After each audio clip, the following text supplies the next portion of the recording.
Medianoche. Presentamos Medianoche. Último minuto. ¿Cómo están? Muy buenas noches, 1 de la madrugada con 12 minutos. Comenzamos esta edición de Medianoche confirmando el fallecimiento de Cecilia, la incomparable Cecilia Pantoja, una artista que forma parte del cancionero de las últimas décadas aquí en nuestro país y que se mantenía internada desde el día 14 de julio, producto de complicaciones en su estado de salud, esto por una enfermedad pulmonar obstructiva crónica, por lo que permaneció al interior de una clínica donde finalmente se confirmó su fallecimiento entonces a los 79 años de edad.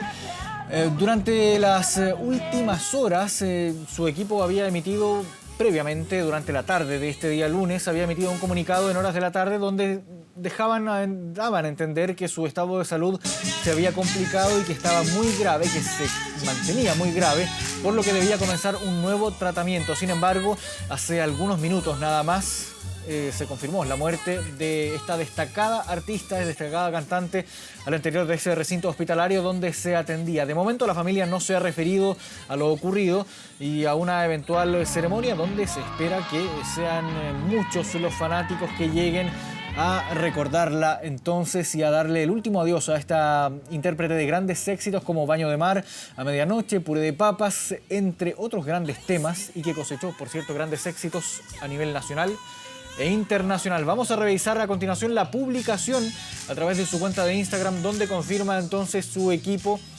el fallecimiento de Cecilia, la incomparable. Vamos a leerlo, ahí dice lo siguiente: Cecilia falleció esta noche rodeada de sus seres queridos. Gracias por todo el amor enviado durante estos días. Nuestra tristeza es máxima. Ya daremos más información con respecto a su despedida. Entonces, esa fue la vía a través de la que su equipo comunicó el fallecimiento de Cecilia, la incomparable, una destacada artista, nacida el 21 de octubre de 1943, tenía 79 años y que cosechó una gran cantidad de éxitos, se mantuvo activa por largas décadas, casi 5 décadas prácticamente, entonces activa ahí en la actividad musical, recorriendo escenarios, grabando, siendo homenajeada también, sobre todo en esta última década, por su larga trayectoria, por todo el talento, por toda la creatividad que aportó a la cultura chilena, en definitiva, en estos últimos 50 años prácticamente. Estuvo activa desde 1958 hasta la actualidad, formó parte también de la Nueva Ola, muy conocida también, difusora entonces de la música chilena durante las últimas décadas, desde 1958 en adelante. La voz de Cecilia entonces que se apaga, una voz inconfundible, un estilo también inconfundible. Es inevitable recordarla, recordar también años anteriores con su música, con todo lo que aportó, como les comentábamos, a la música chilena, a la creatividad, a la cultura chilena. Ella es parte, un ícono indudable de la cultura chilena, de la música chilena, parte de la Nueva Ola, como les comentábamos. Su voz es inconfundible. Si uno ve una foto de ella, también es claramente inconfundible. Cecilia, que se mantuvo incomparable a lo largo de las décadas, desde que comenzó su carrera musical hasta esta jornada, esta madrugada ya de día martes 25 de julio, entonces, en la que su voz finalmente se apaga para siempre, tras haber estado internada desde el día 14 de julio por esta complicación que había sufrido.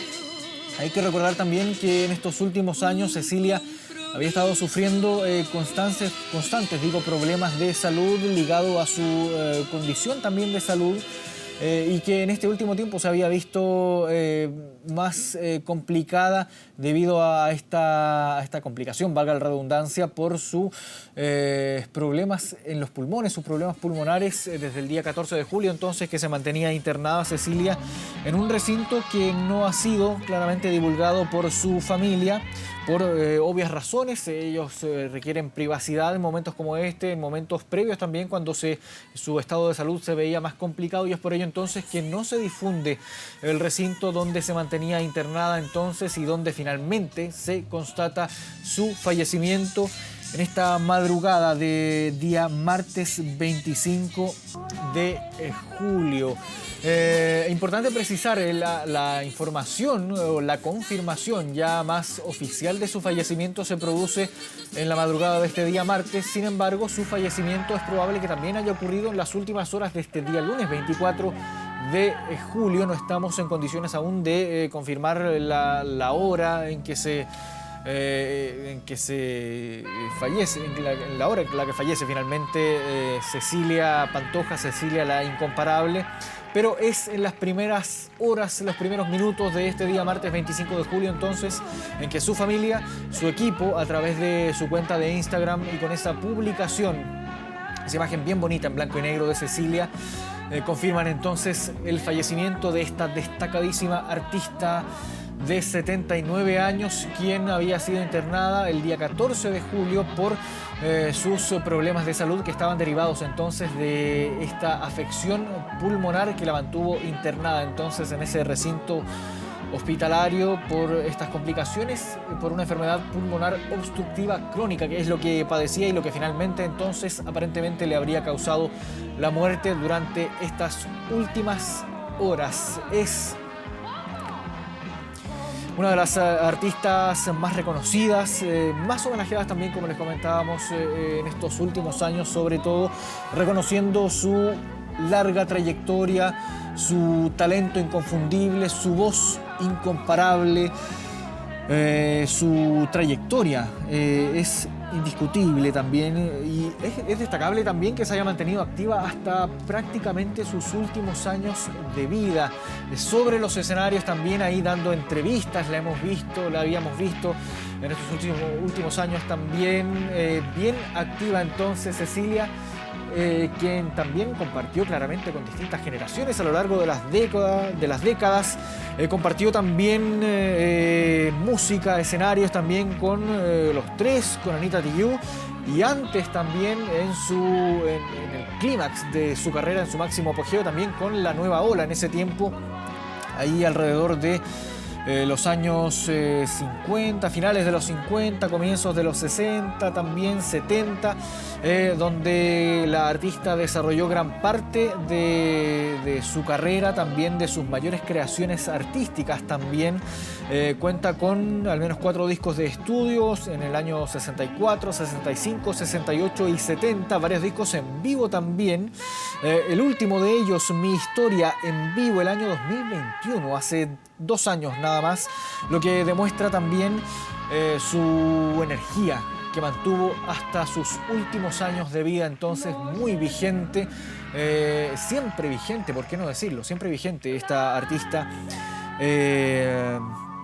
muy destacada, que también fue bien galardonada. Recibió, por ejemplo, ganó, por ejemplo, el Festival Internacional de la Canción de Viña del Mar en 1965. También obtuvo el Premio a la Música Nacional Presidente de la República en el año 2016. Esto solo como parte entonces de los reconocimientos que esta destacadísima artista, quien nos dejó esta noche, nos deja entonces como parte de los reconocimientos, merecidos reconocimientos, y un indiscutible legado musical. La vemos ahí en pantalla, no sé de qué año será esto, pero ya se ve, por ejemplo, que tenía una edad avanzada y que seguía muy vigente, muy enérgica sobre el escenario, cantando y recordando también sus mejores momentos en la música, y que se mantuvieron entonces hasta sus últimos años de vida. El último disco en vivo, por ejemplo, lo teníamos ahí en el año 2021, dando cuenta entonces de su vigencia, de su energía, de su talento también, ¿por qué no decirlo? Su indiscutible talento entonces, que la mantuvo vigente por casi 5 décadas, desde 1958 hasta sus últimos días. Entonces, también siendo reconocida por artistas bien actuales como Mon Laferte, por ejemplo, entre otros tantos artistas chilenos y también internacionales que reconocieron y homenajearon su talento, su larga trayectoria, su aporte a la música nacional eh, prácticamente durante toda la segunda mitad del siglo pasado y también durante las dos primeras décadas de este siglo, entonces, en los que Cecilia se mantuvo muy vigente. Son 60 años de trayectoria, no 50, son 60 años de trayectoria y un poquito más, entonces los que mantuvo en vigencia a Cecilia Pantoja, Cecilia la Incomparable, Mirella Cecilia Ramona Pantoja Levi, nacida en Tomé un 21 de octubre de 1943. Falleció entonces esta noche con 79 años de edad por una, aparentemente, tras una, luego de haber estado internada desde el día 14 de julio, un poquito más de 15 días, estuvo internada la artista con una afección pulmonar por este problema pulmonar crónico que padecía y que finalmente la mantuvo internada sus últimos días de vida. La vemos ahí muy enérgica. Vemos también ahí parte de sus primeras presentaciones también. Hay que recordar que fue parte de la nueva ola, este conjunto de artistas que fue trascendental también durante varias décadas en nuestro país, moviendo una cantidad de público, de talento, de artistas también que aportaron muchísimo al acervo cultural de nuestro país, a la música chilena, hecha aquí en nuestro país y recordando también o emulando quizás cómo se hacían los espectáculos musicales internacionales en otros países y de una forma muy bien lograda. Lo vemos ahí en la pantalla, este registro en blanco y negro, con un registro también de audio muy bien logrado y vemos entonces si la escuchamos ahí con su incomparable voz y vemos también cómo de a poco comienzan a surgir los primeros mensajes a través de las redes sociales, los primeros mensajes lamentando la muerte de Cecilia la Incomparable. Vemos ahí por ejemplo la banda Tomo como Rey que dice lo siguiente: Cecilia la Incomparable y ahora eterna reina de Chile, descansa en paz. Nadie habló de enamorarnos, pero Dios así lo quiso, recordando también sus más emotivos cantos. Te recordaremos por siempre, una guerrera, una luchadora del espectáculo en nuestro país. Te lloraremos, Cecilia. Entonces esto lo publica Tomo como Rey a través de su cuenta de Twitter también.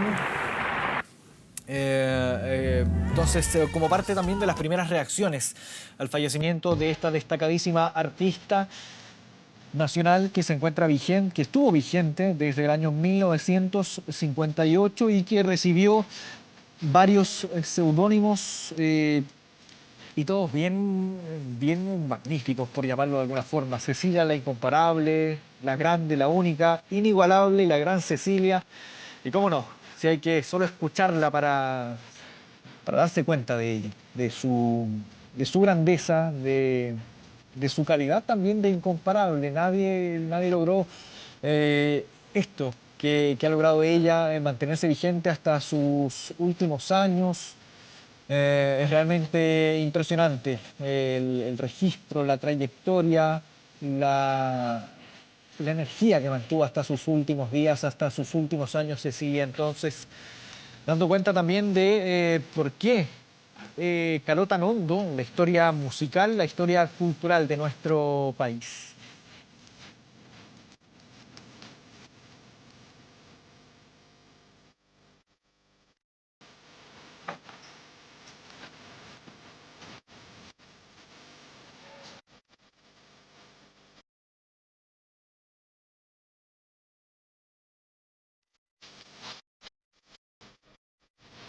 Hay que recordar que la artista Cecilia Pantoja, más conocida como Cecilia la Incomparable, padecía una afección pulmonar crónica y esto la mantuvo internada desde el día 14 de julio.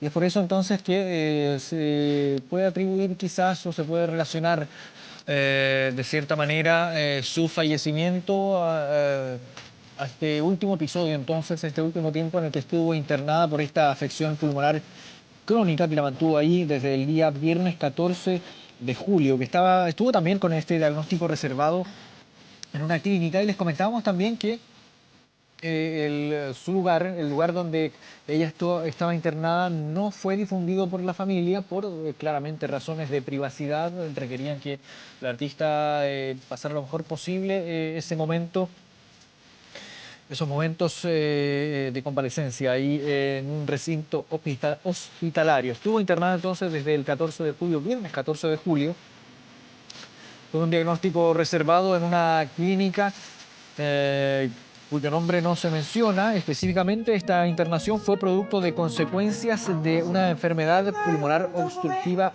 crónica, EPOC, que padecía la artista. Y vamos a revisar ahí imágenes de una de sus presentaciones aquí en los premios Pulsar, de hecho, junto a otra destacada artista nacional, Anita Tijoux. Vamos a escuchar también parte de esta presentación.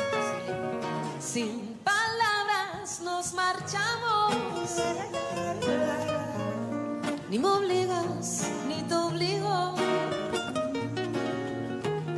porque al fin sé que soñamos, tú conmigo, yo contigo. Tu destino es como el mío.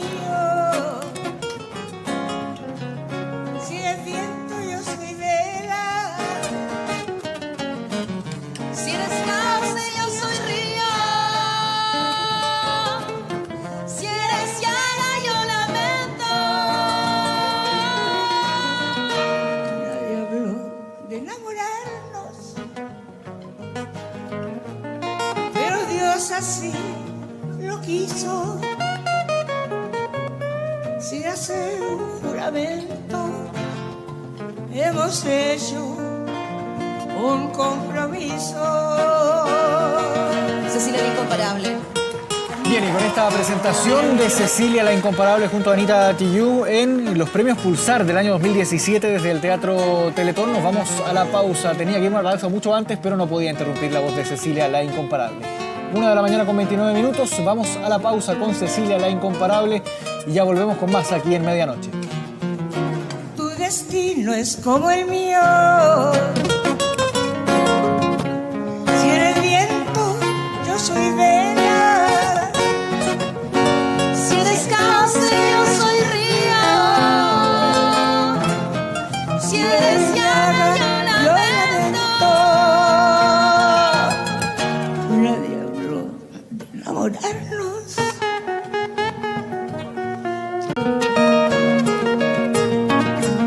Sin firmar un documento, ni mediar un previo aviso. Ya estamos de regreso en Medianoche. Vamos a seguir actualizando la información respecto al fallecimiento de Cecilia la Incomparable aquí en esta edición. Pero antes seguimos también revisando el resto de las noticias de la jornada, caracterizados y guiados en todo momento por la videollamada realizada desde la cárcel. Así entraron 3 delincuentes al Ministerio de Desarrollo Social. Una puesta en escena que se aprecia en nuevas imágenes que se conocieron del robo, donde aparecen los guardias conversando con quien se hizo pasar por el jefe de la cartera. Una indagatoria que sigue en curso para capturarlos y encontrar también la caja fuerte, al parecer uno de los principales objetivos de esta banda.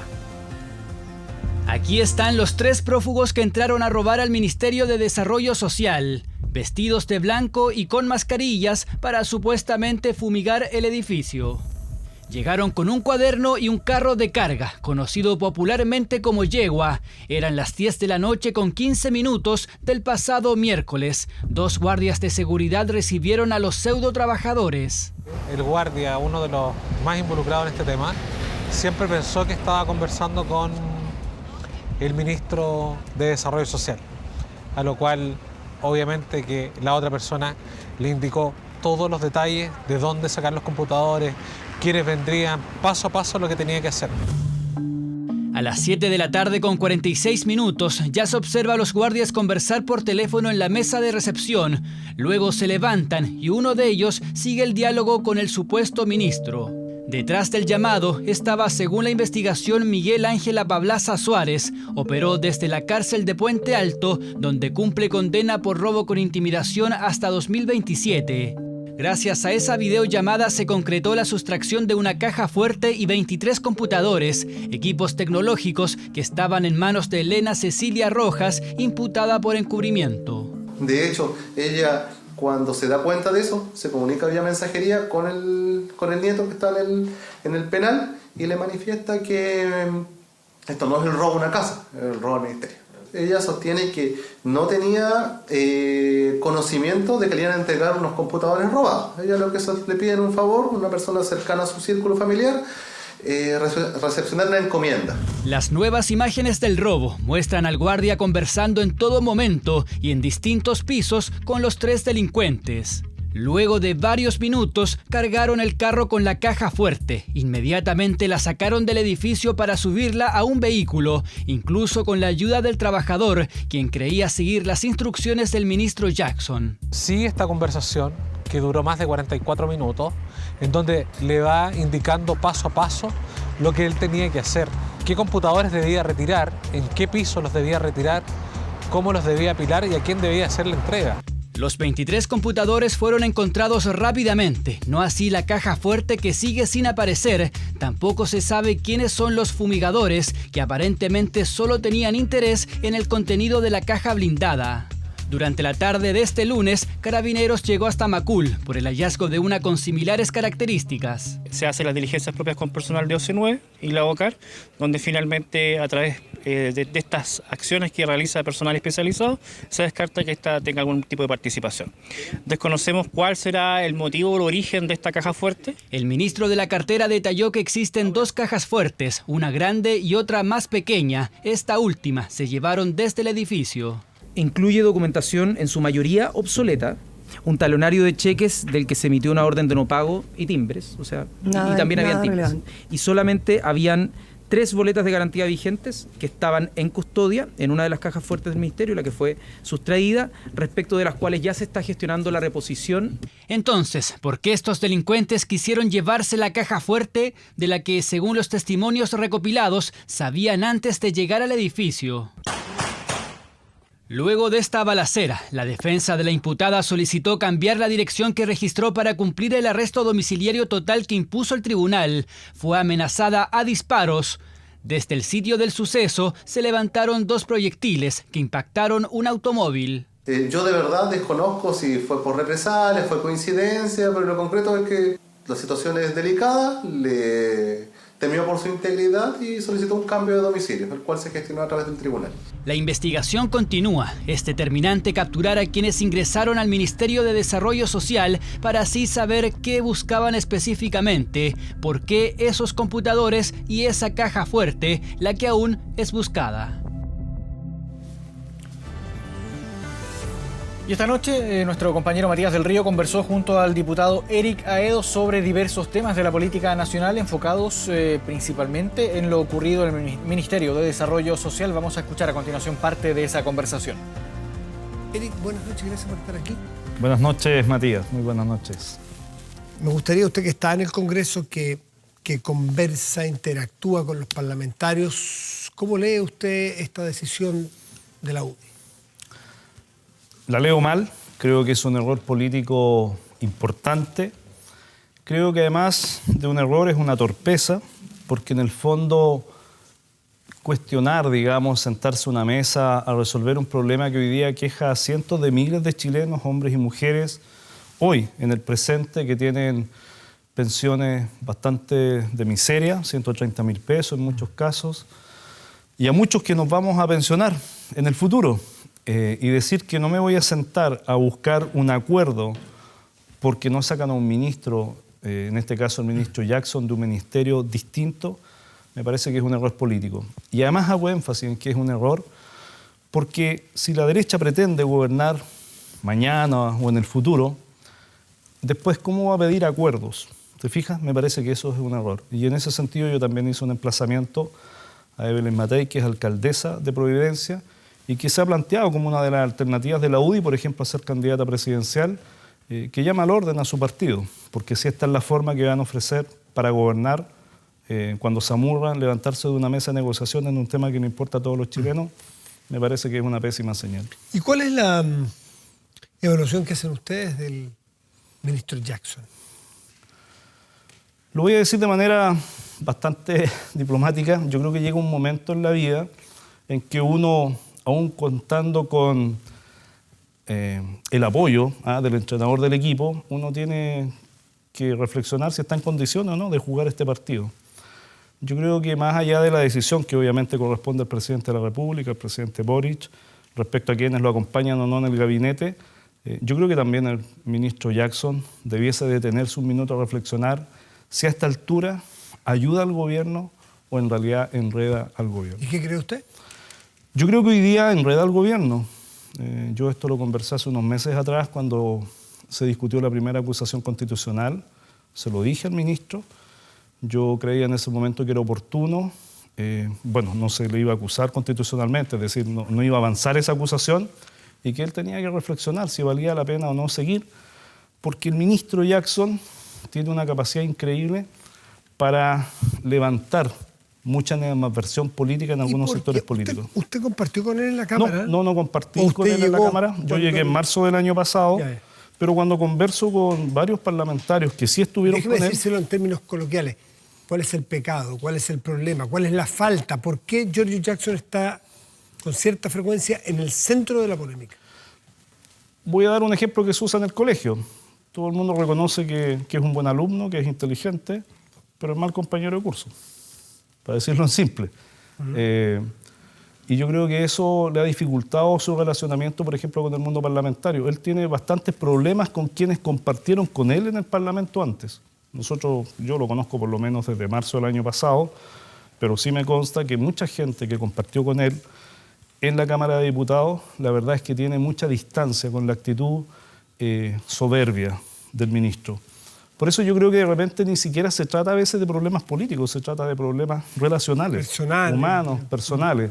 Pero eso obviamente impacta en la relación del trabajo. ¿Y usted que no es, bueno, puede decir que no está en el gobierno, pero tampoco la desea un partido de oposición franca, es una cosa que...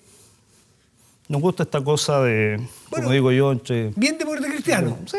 Sí, pero hemos jugado nuestro rol en ese tema. Yo creo que le ha hecho bien a este gobierno y al país mantenernos en una posición que nos da libertad para apoyar aquello que consideramos correcto, como, por ejemplo, la reforma de pensiones, pero también decirle al gobierno con claridad las cosas que no estamos de acuerdo y hemos avanzado, por ejemplo, mucho en los temas de seguridad, que a este gobierno no le gustaban al principio. Ya, usted ya me habló cómo lo ven ustedes, cómo lo ve usted, que es jefe de bancada, pero este juicio o esta evaluación que se hace de la forma del comportamiento del ministro Jackson es compartida sotto voce por sus compañeros de coalición. Cuando usted habla, no me dé nombres porque no me los puede dar, pero cuando usted conversa así en la personal con otros diputados o diputadas del Frente Amplio o de gobierno, ¿cómo evalúan a Jackson?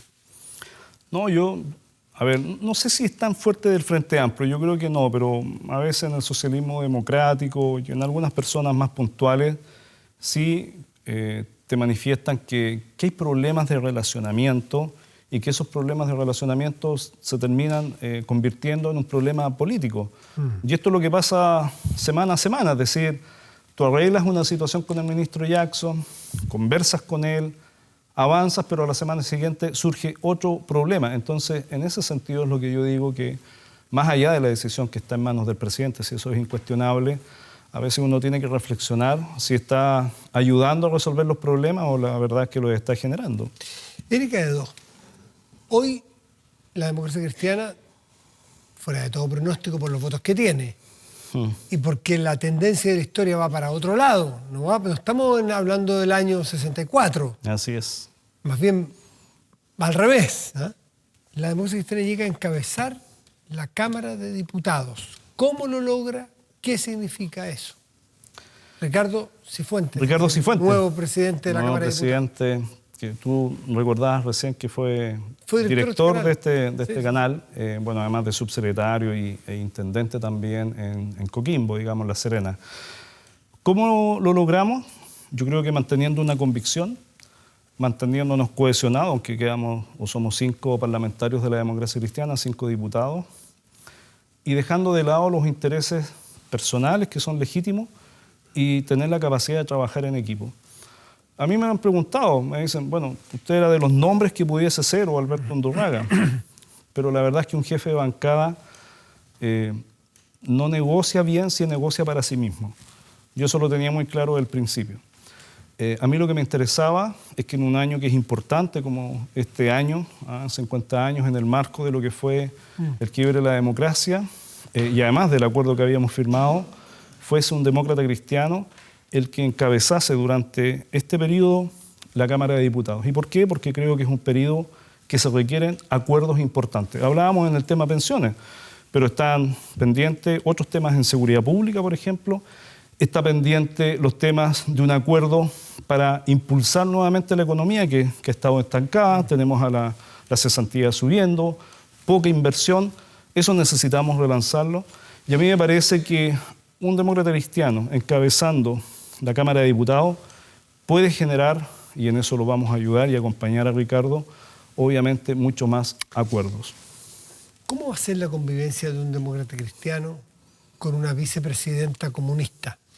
Y se lo planteo justamente en el escenario o en el contexto de los 50 años. El Partido Demócrata Cristiano fue partícipe, apoyando el golpe de Estado del 73. El Partido Comunista, naturalmente, todo lo contrario, su adversario. Fue de los vencidos, de los derrotados, de los que tuvieron que sufrir las violaciones de los derechos humanos, el exilio, la persecución, el abuso, en fin. ¿Cómo se conviven estos 50 años con estas dos visiones tan encontradas de esta historia que se conmemora?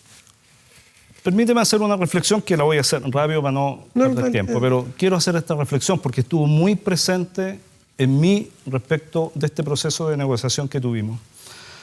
Yo ocupo hoy día el mismo cargo, jefe de bancada, que ocupaba Pareto hace 50 años atrás. Y yo he tomado conciencia que hace 50 años, en otras circunstancias, se firmó, por ejemplo, o se hizo un acuerdo en la Cámara de Diputados en que se declaró ilegal el gobierno de Salvador Allende. Y eso generó consecuencias. Sí, claro. Y soy consciente de aquello.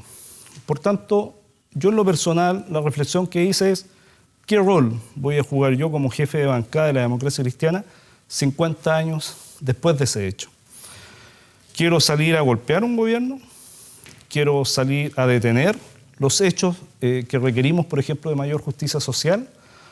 ¿Quiero seguir friccionando la política? ¿Quiero seguir dividiendo a la propia democracia cristiana? ¿O lo que quiero es construir acuerdos con otros? Y he llegado a la conclusión que es mejor construir acuerdos, que es mejor reencontrarse con quienes tuvimos un quiebre, mirándonos a los ojos, diciéndonos las cosas con mucha claridad, porque en esta negociación nosotros desde el primer día mantuvimos que íbamos a... ¿Y hay espacio para esa reflexión? Íbamos a defender que nosotros nos tocaba, según ese acuerdo, dirigir hoy día a la Cámara de Diputados. Y lo hemos hecho con convicción, pero también con generosidad y entendiendo el punto de vista del otro. Te lo digo muy francamente. Yo provengo de una familia en que tíos míos fueron asesinados por la CNI, exiliados, mis abuelos golpeados. Por tanto, también me ponía en la posición de la gente del Partido Comunista y por eso valoro que Carmen Hertz esté en la testera. Porque conozco la historia de Carmen Hertz. Todos la conocemos. Todos la conocemos. Y por eso era tan importante entonces que este acuerdo uniese a 50 años del golpe en una mesa a un demócrata cristiano, a una representante del Partido Comunista y a una representante del Partido Socialista. Creo que este es un buen ejemplo, que siempre podemos defender la democracia, que podemos tener diferencias, pero podemos avanzar juntos. Sin duda es una tremenda señal, es de las señales que hace tiempo no veíamos en la política, que genera bastante aliento, creo yo, para estos 50 años, el que puedan conversar los quienes fueron adversarios, ¿y qué adversarios?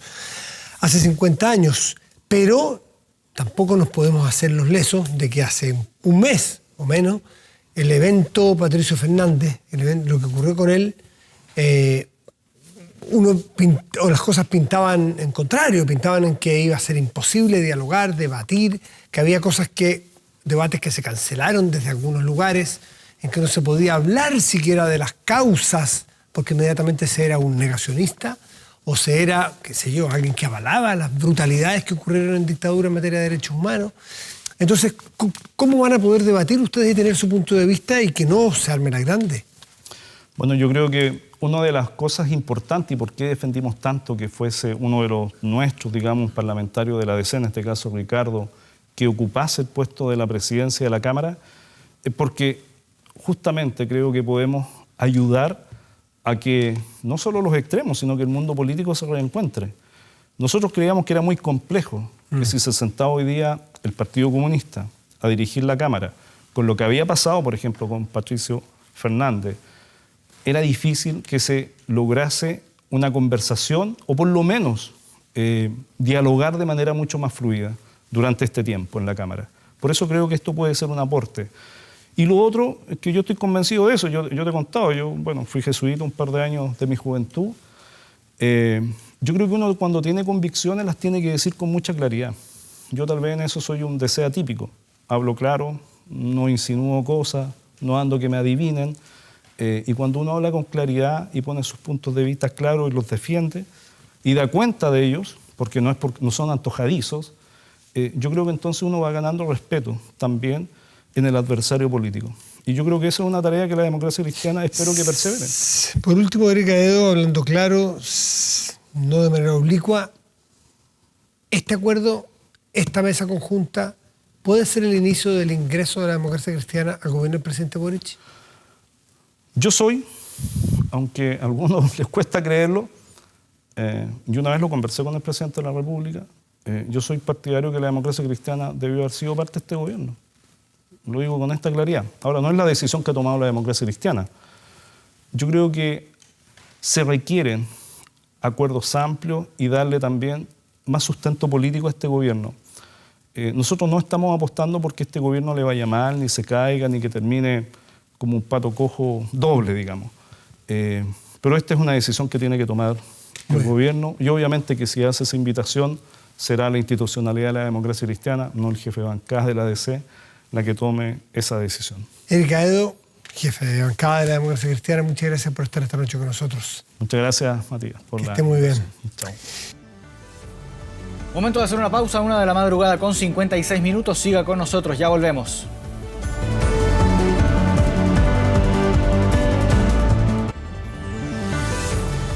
Dos de la madrugada con 3 minutos, estamos de regreso en medianoche, vamos de inmediato a las calles de Santiago. Carlos Melín tiene el informe policial de esta madrugada. Carlos, ¿cómo estás? Hola, ¿qué tal? Gusto de poder saludarlos con información de los últimos minutos, las últimas horas que tienen que ver con un homicidio que está siendo investigado a esta hora de la noche en la comuna de Maipú. Todo ocurre en la intersección de Las Tinajas con Éxodo, cuando los vecinos comenzaron a sentir ruido por una fuerte riña que ocurrió en este sector. Y al menos 3 personas son las que pasan por esta zona.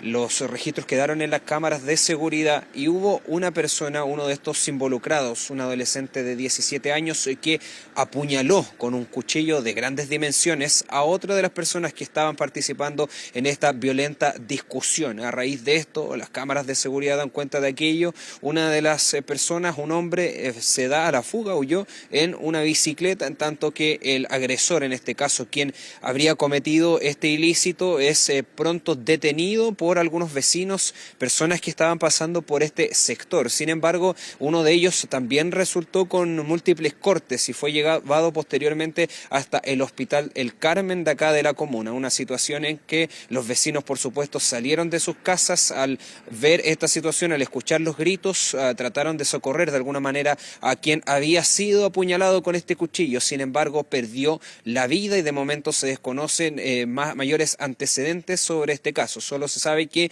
es un hombre adulto el fallecido que vive en la comuna de Puente Alto, en tanto el adolescente de 17 años quien habría asesinado a esta persona es una persona que vive en la comuna de Maipú. Vamos a escuchar parte de las declaraciones preliminares que hasta ahora pudo entregar la policía, en este caso Carabineros. El personal concurre al lugar y verifica que efectivamente se encontraba este ciudadano tendido en la vía pública, lesionado, y a la vez también un detenido por civiles a un costado de la víctima. A raíz de las lesiones, la persona que estaba atendida en el piso, ella falleció. Los vecinos ayudan a la primera persona que llega al lugar y trata de retenerlo, quien resulta lesionado, pero logran el objetivo hasta la llegada oportuna de Carabineros para proceder a la detención del individuo. Nos vamos hasta la comuna de San Ramón, donde, fíjense ustedes en las imágenes que a continuación vamos a mostrar, un lamentable, pero lamentable evento fue el que vivió una madre y su hijo de tan solo 8 años durante la tarde del lunes, cuando esta mujer de solo 30 años venía de haber buscado a uno de sus hijos al colegio, y es ahí cuando en la intersección de Santa Ana con Alvear iba cruzando esta mujer habilitada junto a este pequeño, y pasa rápidamente, desenfrenadamente, un vehículo que estaba siendo perseguido por la policía de investigaciones, todo a raíz de un procedimiento para la detención de esta persona por tráfico de drogas en la comuna de La Cisterna, en un edificio, y es ahí cuando este hombre se resistió a este control, huye rápidamente en este vehículo, provocando este fatal y grave accidente de tránsito que deja a 2 pequeños sin su madre, a este chico de 8 años y también a un pequeño de 3, a raíz de este violento accidente en una esquina que no es primera vez que ocurre. De hecho, hay vecinos de la zona que aseguran ese sector se ha vuelto prácticamente en una pista de carrera. Vamos también a escuchar parte de los testimonios y las declaraciones al respecto de este tema. No hicieron nada a la PDI. Yo pensé, incluso ahora estaba preguntando a Carabineros si acaso sabían algún antecedente del auto que atropelló, porque no hicieron nada en este momento, nadie, nada. El Ministerio Público, a raíz de estos hechos, determinó que el proceso investigativo por parte del antisocial que actuó y cometió este delito se ha investigado por parte de la PDI. No obstante, personal de la CIEP de Carabineros va a investigar el accidente de tránsito propiamente tal. Por lo cual los detectives cesan su persecución y proceden a prestar los primeros auxilios a la víctima, coordinando con los servicios de urgencia, tanto bomberos como ambulancia, con el fin de brindar la correspondiente ayuda, ya que esta mujer se encontraba con convulsiones en el lugar.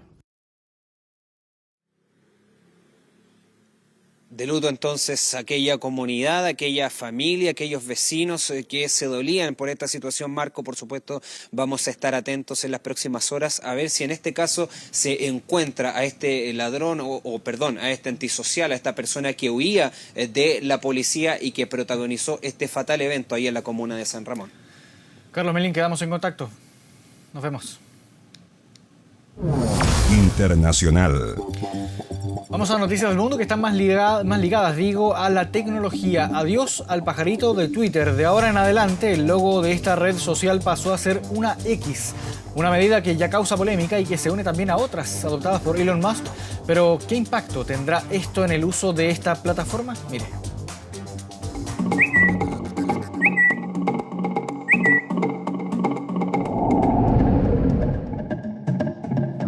6 veces ha cambiado el logo insignia de Twitter en los últimos 17 años, pero ninguno había sido tan radical como esta X, que ya ha dado la vuelta al mundo. El pajarito insignia que ha formado parte de la historia de la icónica app ha llegado a su fin. Pronto le diremos adiós a la marca de Twitter y poco a poco a todos los pájaros. Una decisión radical que tomó Elon Musk, el segundo hombre más rico del mundo y el actual dueño de esta red social. El impactante anuncio lo realizó en la madrugada de este domingo a través de la misma red social, donde se ve el nuevo logo en el edificio de la empresa. Nuestra sede esta noche. Pero, ¿a qué se debe esta liquidación del icónico pájaro azul por esta particular X? la idea de la X en este caso es el cruce de todas las cosas que pueden ser relevantes para la gente. Redes sociales, transacciones financieras, criptomonedas, viajes eventualmente, renta de autos, etcétera. Lo que se te ocurra puede estar en X. Lo que hoy es un hecho es que la X ha llegado para quedarse, una estrategia que ha dividido a los usuarios en Estados Unidos. Ya sabes, es su empresa. Si quiere cambiar su marca, debería hacerlo, porque puede hacer lo que quiera con ella. Llama Twitter, así que me hace pensar en un pájaro. Entonces los pájaros tuitean. Espero que no sea una X, porque se parece un poco más a una publicación para adultos. Y así ha sido. Desde su llegada, en octubre del año pasado, se ha concentrado en realizar cambios, desde los más profundos hasta los cosméticos, pero siempre desatando polémica. Un camino que partió con despedir a 4 de sus ejecutivos y a cerca del 80% de la plantilla, afirmando que la empresa tenía deudas cercanas a los $3.000 millones. Dentro de que llegó Elon Musk, muchas empresas pusieron una duda respecto a si iban a seguir publicitando a través de la plataforma Twitter, porque en la apertura que él hizo de esta nueva libertad de expresión, en donde dejó de moderar muchos contenidos, las marcas no querían arriesgarse a que su mensaje publicitario saliera justo después de un ataque racista o de un mensaje homofóbico. La supuesta lucha de Max por garantizar la libertad de expresión ha hecho que use herramientas como las encuestas en Twitter para ver desde temas estéticos como cambiar el color de la plataforma hasta decidir si reactiva la cuenta del expresidente Donald Trump, quien fuera vetado en esta red debido al asalto al Capitolio por parte de sus seguidores en 2021. Pero más allá de los debates éticos, Elon Musk se ha enfocado en tratar de generar ingresos para la plataforma con medidas impopulares, como obligar a los usuarios a pagar cerca de $8 al mes para mantener su cuenta verificada o limitar las publicaciones de quienes no pagaban esta verificación, medidas que revirtió tras la molestia de los usuarios que ahora enfrentan el cambio del nombre de la red social. Es más probable que pague por WinRAR que pague por Twitter. No pagaría por nada de eso. No, porque para eso hay otras páginas. Aunque aún se desconoce cómo va a operar la nueva marca X, lo que es un hecho es que la empresa que compró Elon Musk por $44.000 millones hoy cuesta $15.000 millones, una pérdida de valor monumental que se suma ahora al desmonte de la identidad y los íconos que tenía la compañía desde hace casi 20 años. 2 de la madrugada con 12 minutos, nos acercamos ya al final de esta edición de medianoche, pero nos vamos a despedir con a quien escuchamos y a quien despedimos también. Cecilia la Incomparable, entonces, que durante esta noche falleció a los 79 años de edad, esto tras haber estado internada desde el 14 de julio, producto de una complicación, una afección pulmonar crónica que padecía y que la mantuvo internada entonces desde esa jornada, el día viernes 14 de julio. Seguimos escuchando entonces a Cecilia, que además va a tener una serie biográfica que va a ser emitida aquí en Televisión Nacional de Chile, una serie que ella misma alcanzó a ver en parte. De hecho grabó una canción, una interpretación junto a Mon Laferte, Jauría de Mujeres, entonces que va a formar parte también de esta producción que va a ser emitida por Televisión Nacional de Chile. El reloj marca las 2 de la madrugada con 13 minutos. Y con Aleluya de Cecilia cerramos esta edición de medianoche.